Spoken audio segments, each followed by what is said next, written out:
Olá pessoal, tudo bem com vocês?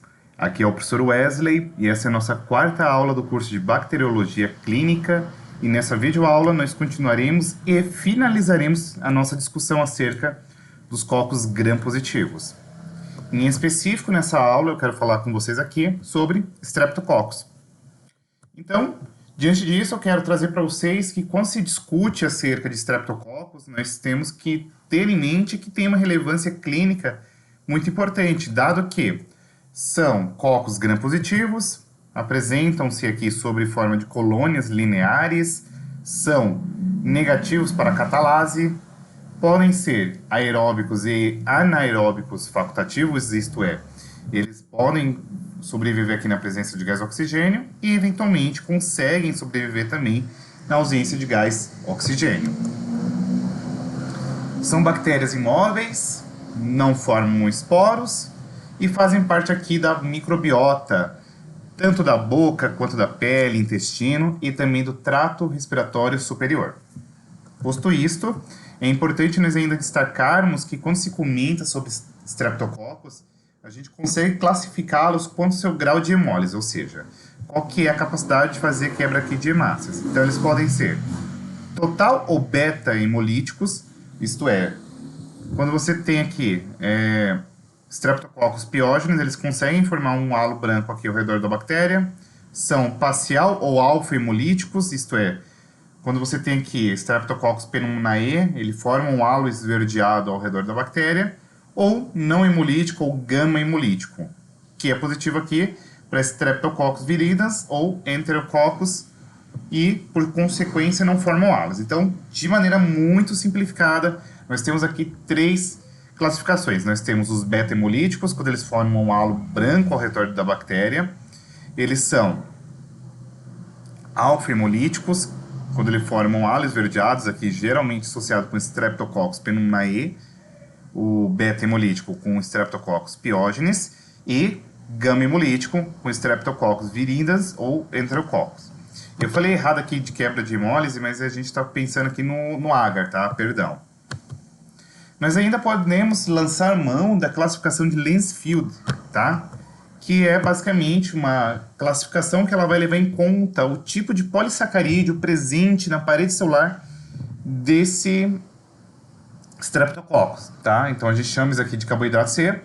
E basicamente, gurizada, a detecção desse tipo de polissacarídeo se dá através de técnicas de tipagem, como aglutinação simples e reações colorimétricas, tá? Mas, por sua vez, a gente também pode utilizar aqui reações de precipitação, utilizando-se aqui de anticorpos específicos, ou antissoros, se preferirem, tá? Então, vamos lá. Para a gente classificar como do grupo A, eles têm que ter esse carboidrato aqui, a ramanose N-acetilglucosamina, que é o caso aqui do Streptococcus pyogenes. Grupo B, ele apresenta aqui a ramanose glicosamina, que é o caso do Streptococcus agalactiae. E o grupo D, ele apresenta aqui o ácido teóico glicerol com D-alamina e glicose, que é o caso aqui do Streptococcus bovinis e Streptococcus, Enterococcus, perdão. De maneira qual, quando a gente fala de Streptococcus pyogenes, são beta-hemolíticos. Como eu falei para vocês, a gente encontra isso aqui classicamente na microbiota, e em especial aqui no trato superior respiratório e também aqui nas lesões cutâneas.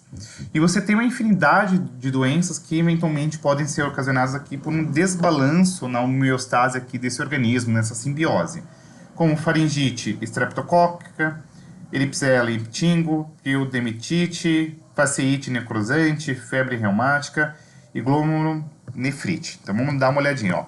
Essa aqui é a Espireella, tá?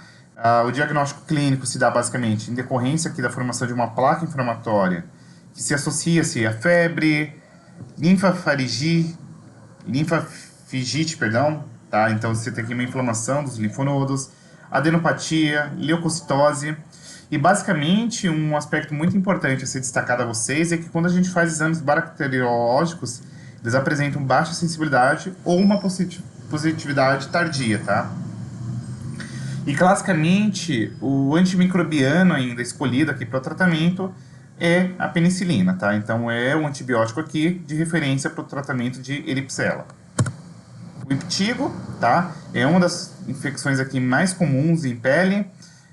Ela se dissemina basicamente por autoinoculação, transmissão direta ou indireta, ou o compartilhamento aqui de toalhas e roupas. A faringite, né, que é uma inflamação aqui das faringes, tá? Então você vê aqui, ó, esse sinal. A faceite necrosante é uma infecção que ela se inicia a priori aqui, ó, se vocês observarem nessa figura, pela ruptura na pele, e aí os sintomas precoces com bastante frequência são ignorados, tá? E aí você deve estar se perguntando, tá, beleza, então você tem uma ruptura a priori na pele, isso daí passa desapercebido, ninguém está dando importância, e por sua vez, em decorrência dessa ausência de preocupação e investigação clínica, isso acaba gerando esses efeitos aqui que são extremamente sérios.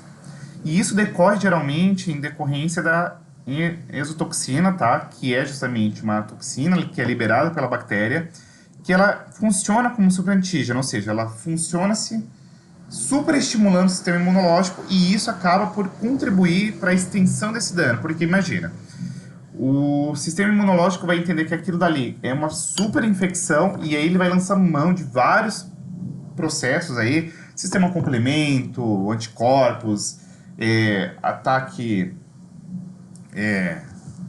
com neutrófilos, macrófagos e etc. E isso acaba desencadeando esse processo inflamatório extremamente exacerbado. Nós temos aqui o Streptococcus agalactiae. Ele é presente aqui na mucosa do trato gênito-urinário e intestinal, tá? A grande maioria das amostras são beta-hemolíticas, são anaeróbios facultativos, isto é, conseguem sobreviver na ausência de gás oxigênio, mas se tiver oxigênio conseguem sobreviver também, tá? As doenças causadas aqui são a endometrite, a sepse, a febre pleural e a meningite neonatal. E tem-se aqui o Streptococcus pneumoniae, tá? São alfa-hemolíticos em aerobiose e beta-hemolíticos em anaerobiose, ou seja, eles formam aquele halo branco na presença de gás oxigênio e eles formam aquele halo esverdeado na na ausência de gás oxigênio, tá? São bactérias presentes aqui na região da nasofaringe e tem-se aqui algumas patologias eventualmente ocasionadas pela infecção por Streptococcus pneumoniae. Pneumonia, meningite, septicemia, otite média, sinusites e infecções aqui no trato respiratório, tanto superior quanto inferior, tá bom? Tem-se o Streptococcus bovis, tá? São não hemolíticos, podendo apresentar aqui atividade tanto alfa quanto beta hemolítica. São encontrados aqui no trato gastrointestinal e as principais patologias associadas são endocardite, abscessos, infecções urinárias e a doença maligna aqui do cólon. De maneira qual, ó, isso aqui é a presença de um abscesso, tá bom? Nós temos ainda o Streptococcus viridans, tá? São alfa-hemolíticos ou não hemolíticos, tá? São presentes aqui na flora intestinal da boca, da faringe e do trato gênito-urinário. E as principais patologias associadas são justamente aqui endocardites, abscessos, infecções no trato gênito-urinário, infecções de feridas e nas cáries, tá? Muito embora também nós tenhamos aqui no caso das cáries a presença do Streptococcus mutans, tá? E por fim nós temos aqui os enterococcus.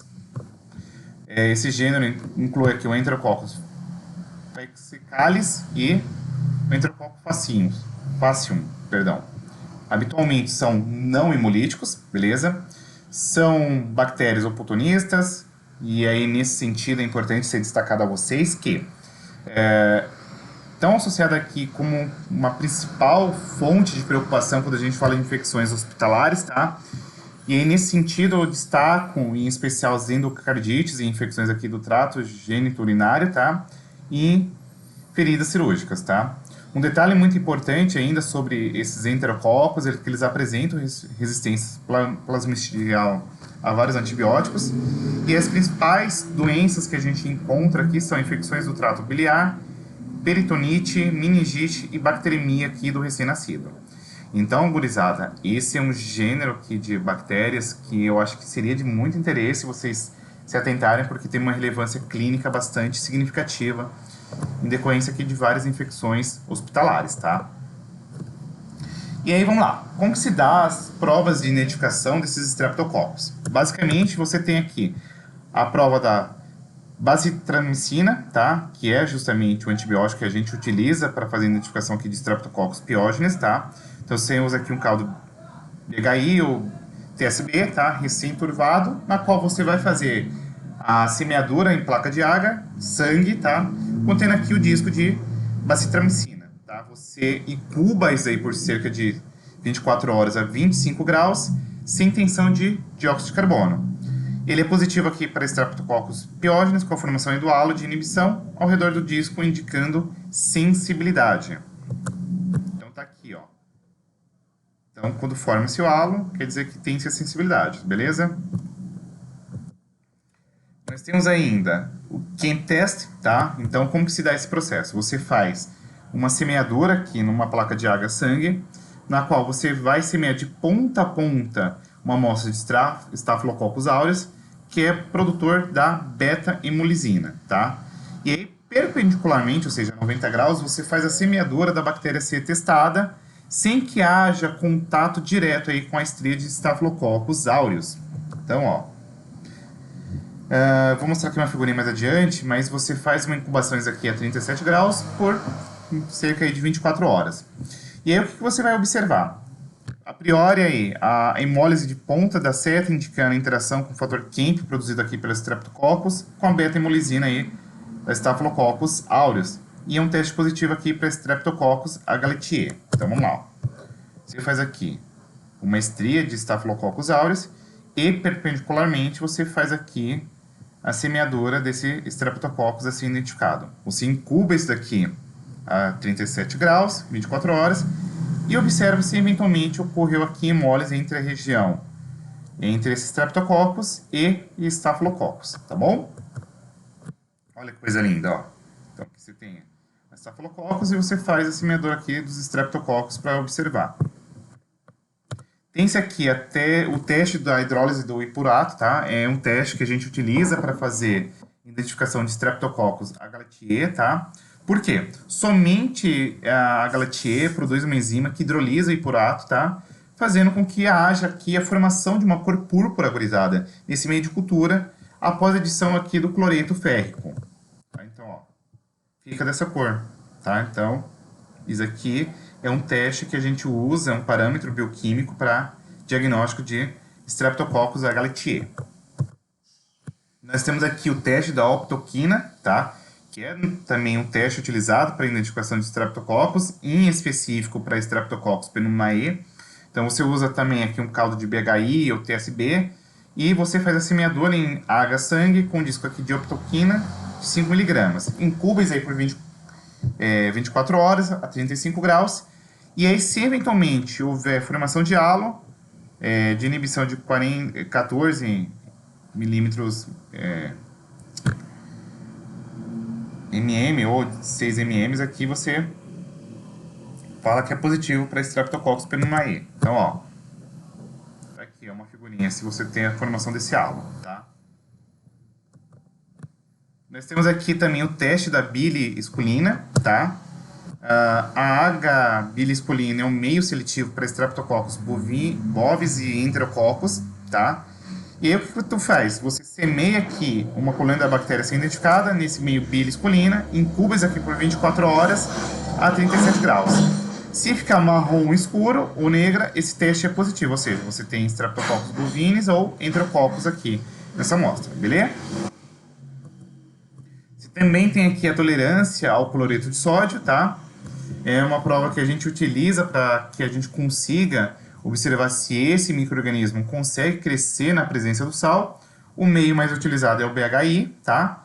E basicamente o que você faz é observar aí a turvação desse meio e é classicamente positivo aqui para Enterococcus, tá? E nesse sentido tem-se aqui uma tabela resumo de tudo que eu falei, ó. São os parâmetros que a gente usa, ó. Resistência à bacitracina, o teste Kemp, hidrólise do ipurato, resistência à optoquinina, bile esculina e a tolerância aqui a sal. Então, ó, Streptococcus pyogenes, Streptococcus aglytiae, Streptococcus pneumoniae, Streptococcus bovinis e os enterococos. Beleza? E é isso. A literatura adotada foi o Conan, o diagnóstico microbiológico. Se você tiver gostado, deixe o seu like, curta, compartilhe, comente, se inscreva no canal, deixe sugestão, dúvidas, críticas também, é super válido para que a gente consiga melhorar aqui o teor do conteúdo, trazendo de maneira mais clara e concisa aí para vocês, tá bom? Um super beijo e até a próxima. Fui!